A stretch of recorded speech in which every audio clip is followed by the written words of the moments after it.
Today on Lightsaber Life, we've got something truly special. We're unboxing the super rare collector's edition of the Disney Legacy lightsabers for Shin Hati and Baylan Skoll. How much does it cost? How many were made? How do the sabers feel? What three things make this a Galaxy's Edge first? And am I ready to crown these the best Legacy lightsabers yet? I'm gonna answer all those questions and more for you today. Here's where the fun begins. This weapon is your life. The weapon of the Jedi Knight. I see you have constructed a new lightsaber. What's going on, everybody? I'm Josiah, aka Jobi-Wan Kenobi. I am no Jedi. Special thanks to Brian Doyle for lending us today's product. These two lightsabers, like Baylan Skoll and Shin Hati, make their first appearance in the Ahsoka TV show. Baylan, a former Jedi Knight, and Shin, his young apprentice, wield the first orange lightsabers in Star Wars live action. The Jedi teacher droid Hu Yang describes Baylan's lightsaber design as being one of a kind in all his generations of assisting young Padawans in building their lightsabers. These lightsabers went on sale for the first time just under 2 weeks ago on Star Wars Day, May the 4th, 2025. Hey, we started the channel that day. I truly cannot wait to show you these lightsabers. They are awesome. The Ahsoka series has such a special place in my heart, as does that character for so many people. And let me tell you, Baylan Skoll, or should I say Baylan stole, because Baylan stole the show.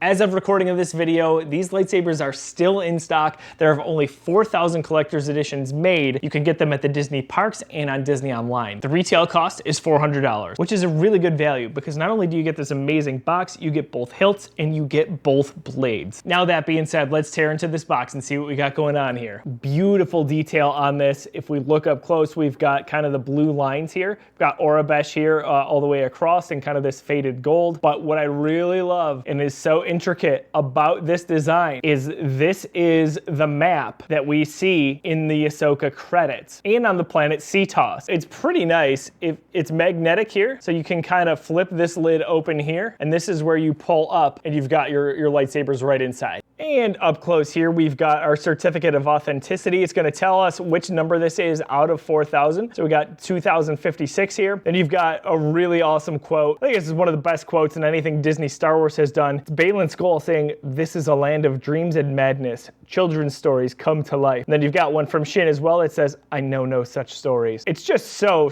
good. Disney does a great job with the packaging for this one. And here we are, folks. We've got both lightsabers, and let me tell you, these are exquisite. So first up, we're gonna take the deep dive into the Baylan hilt that we've got here. Of course, we'll bring this up close. This thing is truly gorgeous here. We're gonna take a deep dive into it, but let's just take a breath and acknowledge how awesome this thing is. So if we start at the bottom, you'll see, well, first of all, this one's got a fair amount of weathering in it. You see kind of the fade up here, the black near the emitter as it goes down into the more metallic color that you'll see normally on the saber. I didn't take any of the stickers off. This is not my lightsaber, so I am not gonna do that. On my lightsabers, I always do that. You will get these warning stickers here, usually towards the bottom. I always peel those off. Sometimes you need a little Goo Gone, and that should do the trick without ruining your lightsaber. This texture down here is really cool. Almost like a black rock feel to it. You've got some hinges in here, some divots, as if it is very weathered. You've got a really nice, strong D-ring here. That's not always the case. Some of these lightsabers, you get it and they kind of jingle there. This one is not, so you don't have to worry about that. This one you can also hang on your belt. The weight of the hilt itself is pretty good. It is, I would say, exactly average. It's right in the middle, so it won't drag you down, but at the same time, you may not want to have it on your hilt for about 8 hours if you're going to a con or Star Wars Celebration. But if you twist off, this is where the batteries go in. I believe it takes AAAs. The grip for this thing is awesome. It's perfect for my hand. I would say I've got an average size hand, maybe a little bit on the large side. The saber itself is not too thick. Disney continues to make these thinner and thinner. Now, we're not talking as thin as some of the real high-end lightsabers that we see out there, but these used to be a joke. They used to be so big that you couldn't fit your hands around them. But now we are looking good. Here is where we've got our ignition. You just push this button here. This one is kind of sensitive. We'll talk about that in a second. I feel like this should have just been the ignition here. You press this button or flip it up. All in all, this is not the worst. The only thing is this can get in the way of the hand a little bit. And then as we move up here, we've got kind of a separator here. This lightsaber is really separated into thirds. You've got the grip down here. You've got where the ignition goes. And then up here, you've got the emitter in the upper half. Oh, this top actually kind of looks a little bit like the one my daughter designed. designed. On the right-hand side is the one my daughter designed at Savi's workshop last year. I think she was channeling Baylan Skoll. Look at that.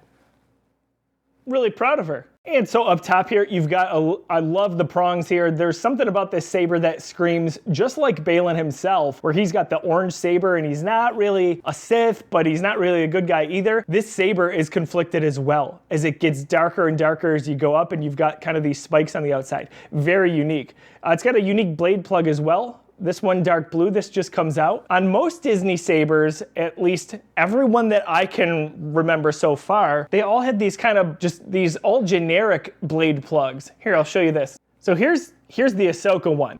These just kind of sit in here and come out. They're not really the most sturdy. They don't stay in very well. I think they are mostly plug and play, and they're kind of generic, just like the blades are. Something to note nonetheless. Taking out the blade. So this box set comes with a blade each for each hilt. You'll notice they are named. So the Baylan Skoll Shin Hati text right on there. This is, at least from my recollection, the first time we see these on a legacy lightsaber. The Black Series has been inscripting the names on those blades for probably about 2 or 3 years now. So interesting to see Disney do this on blades that I am not 100% sure are only unique to these hilts. I don't want to test those out though, just because these aren't mine. So if you do happen to have your hands on this set, let me know. Are these blades exclusive to the Shin and Baylan lightsabers, or will they work with other Galaxy's Edge lightsabers? All right, folks, we've got our blade installed on it. It's just a simple twist and turn as per usual for Disney. Let's light this thing up. 3, 2. Whew. Let's go.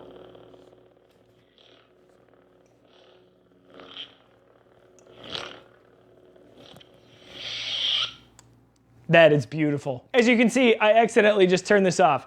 So where the ignition is, it's very sensitive, which is not the end of the world. There are some, like the Count Dooku Jedi lightsaber, that is really hard to turn on. You gotta get your nail under there and flip it up. This one is, you almost look at it and it goes right on. So Baylan in the TV show holds the lightsaber like this, and I have to do the same to avoid hitting the ignition switch. But let's swing this around a little bit. We've got some really powerful clash sounds there. I think we've got 3. They're kind of drawn out. If you remember in the Ahsoka show, the lightsaber fight, it's a little bit slower pace, so that makes sense. But listen to this. You've got just slight flicker on the blade. Let's talk about the blade, by the way. Orange, they nailed it. Disney, amazing job in making sure this was the correct shade of orange. Especially seeing these are the first orange ones in the Legacy collection. That's important, unlike the yellow ones. Let's get that sound right in the mic. Oh.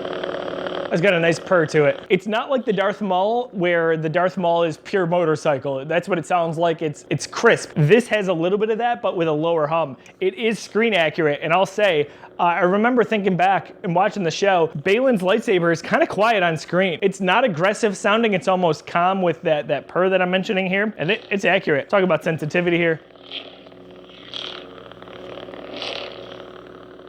A little bit slow, I would say just about average sensitivity for a lightsaber from Disney. We got our yellow on the clash.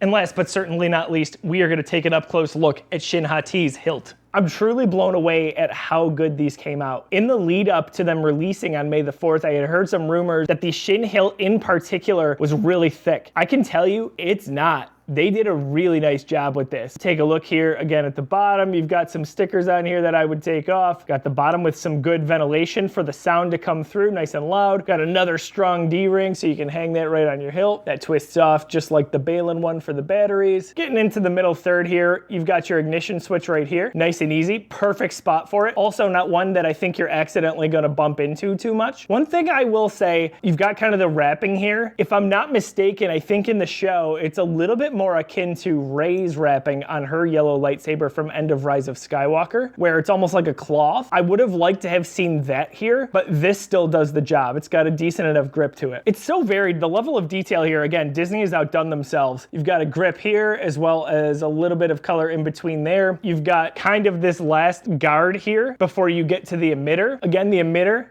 Got, much like my daughter's lightsaber from Galaxy's Edge and Savi's workshop, you've got these prongs here, a little bit reminiscent of her master's lightsaber. And then here, you've got the screen accurate blade plug that just comes right off.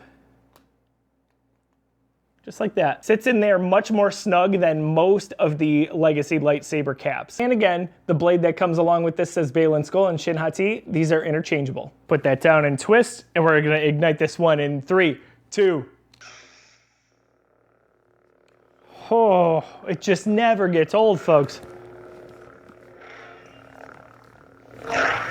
Just slightly different purr and noise from what we hear in Baylan's. Disney's outdone themselves again in making sure that all of these have unique sounds, which is a feat that most companies will not do when it comes to retail lightsabers. Looking at you, Hasbro. The sensitivity on it is maybe just a little bit less than Baylan's, but can we hear what that sounds like? Almost like a sharp sheen.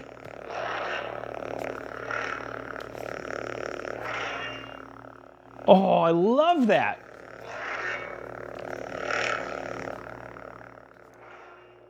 We've got 3 distinct noises on that for sure. Got our flash on clash, I should say. The yellow.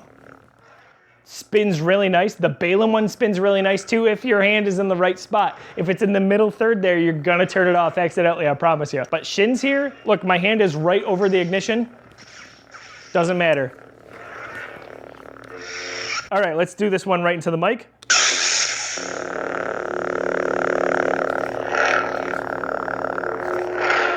This is another win. There are 2 for 2 in this box. These are 2 of the best Disney Legacy lightsabers that exist. All right, and let's light this up in the dark.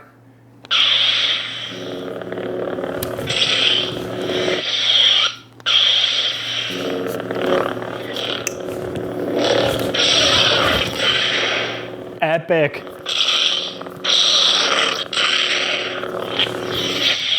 And now for Shin's.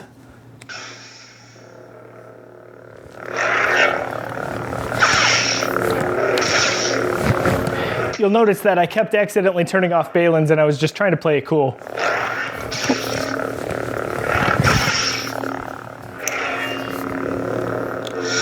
All right, folks, so 3 things that I said are firsts for Galaxy's Edge Legacy lightsabers. The first, orange ones. Oh my gosh, I've been waiting so long for this. The second they aired on the Ahsoka show, I penciled these into my wish list, hoping that someone would come out with them. And from a retail standpoint, Disney has come through. Hasbro has released the Black Series version of Baylan Skulls. They came out in mid-April. That is one I cannot wait to get my hands on to compare. But look at this. They nailed that shade of orange. And the second thing that's a first on Galaxy's Edge lightsabers, love that they did this. I think it adds a little bit more texture, makes these that much more unique. And third thing that makes this a first for Galaxy's Edge lightsabers, let me know again if I'm wrong on this in the comments below. We've got the names of the characters written on the blades. I love that in this case, these characters are kind of endeared to each other so that the 2 are interchangeable. By the way, this makes it easy when you're storing your blades, because if you're like me, you've got a million of these blades laying around. I've got a kind of unique way that I've set them up in my gaming room, and I'll show you that in a later video, so stay tuned. All right, guys, thanks so much for staying to the end of this video. Liking, commenting, and subscribing tells YouTube that I make good content and that my channel is worth sticking around for. Thanks again for hanging out, and don't forget, trust only in the Force.